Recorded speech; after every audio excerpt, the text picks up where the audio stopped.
Good morning and welcome to Senator Sam Nunn's conference room at the Sam Nunn School of International Affairs at Georgia Tech. I'm Joe Bankoff. I have the privilege of serving as the chair of this school for about 9 years, but I'm delighted to be joined this morning by my colleague, retired 4-star General Philip Breedlove. General Breedlove is now a distinguished professor of the practice here at Georgia Tech, based in the Sam Nunn School. General Breedlove was the Supreme Allied Commander of Europe. He was the 17th person appointed to that position. He served from 2013 to 2016, and he had previously served as the commander of U.S. Forces Europe, but he started as a Georgia Tech civil engineer. And I wanted to ask you a few questions about the students that you're now meeting with. When they look at you and they ask about what's it going to take to develop the skills to be a good leader as technology explodes and the world shrinks, what is your advice to them about the keys for leadership and diversity? Well, first of all, thanks for having me. It's great to be back at Tech in this capacity, having, as we used to say, got out in '77. One of the very first things I tell every young person is blossom where you're planted. Nobody starts off as the President of the United States. We all start off in that first job or that first opportunity, and trying to be as good as we can at those early opportunities, then grow us and prepare us for more important opportunities along the way. A couple of things that I think will prepare you for learning about leadership and developing leadership is watch leaders around you. Some are going to give you a bucket of stuff that you will never ever do again. File that away as good learning and say, never there go I. And then others are going to give you tools that you should emulate. The best compliment is copying in this case. And I'll tell you, the first thing that I learned about leadership was from Lieutenant Colonel Jim Haggerty. And that was leadership starts down.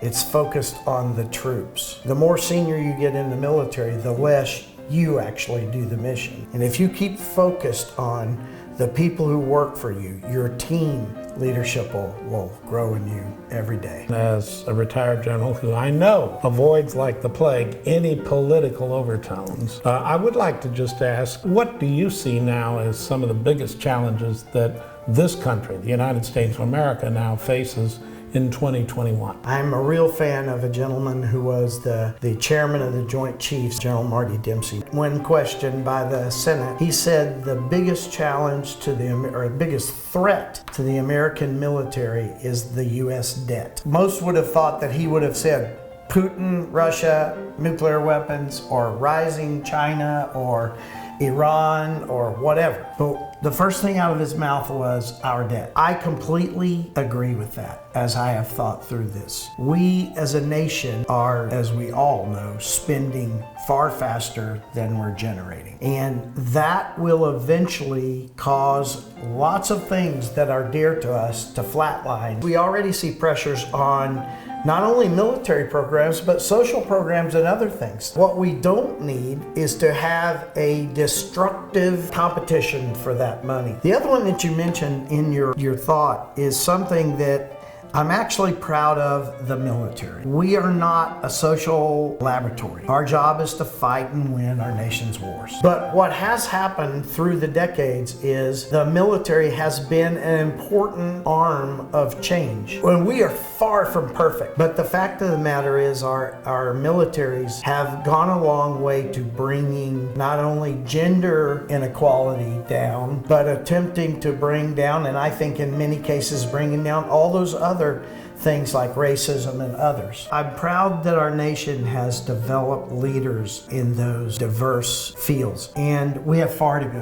When you are thinking about the importance of the folks who are here getting into the leading edge of science and technology, what brought you to a School of International Affairs as a civil engineer? I mean, why do you think a global perspective matters to people that are focused on science and technology? So the silly and easy first first answer is, having lived 8 times in Europe and 3 times in Asia, having 2 daughters born in Germany and 1 son born in Korea, I've been plugged into the international world. But the fact of the matter is, the engineering principles that Georgia Tech taught me prepared me well for the Air Force, for being a fighter pilot and doing that. But what really goes to your question is that Georgia Tech teaches students first and foremost to solve problems. We have a rich tradition of producing people who can divine a problem, build ways to collect data, evaluate data, set courses of actions to test, testing those courses of actions,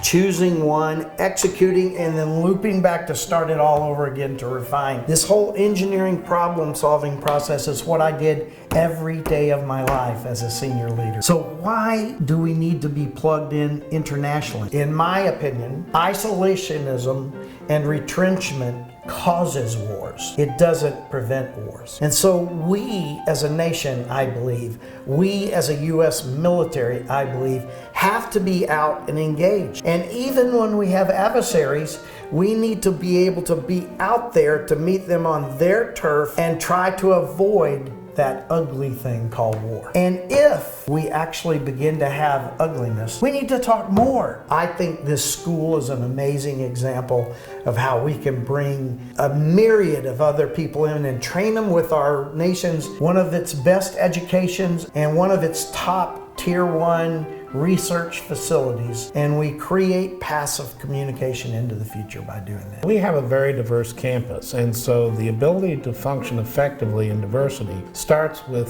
feeling comfortable enough, I think your phrase was, in your own skin, to be respectful of others who are different. Absolutely. But we are in a position where we can learn to work with people, but that requires communication. Focus on our sameness, not on our differences. Every person walking this campus, they are here because they want to learn. We can focus on that sameness rather than getting distracted by these things that the world and frankly American politics are trying to distract us with now.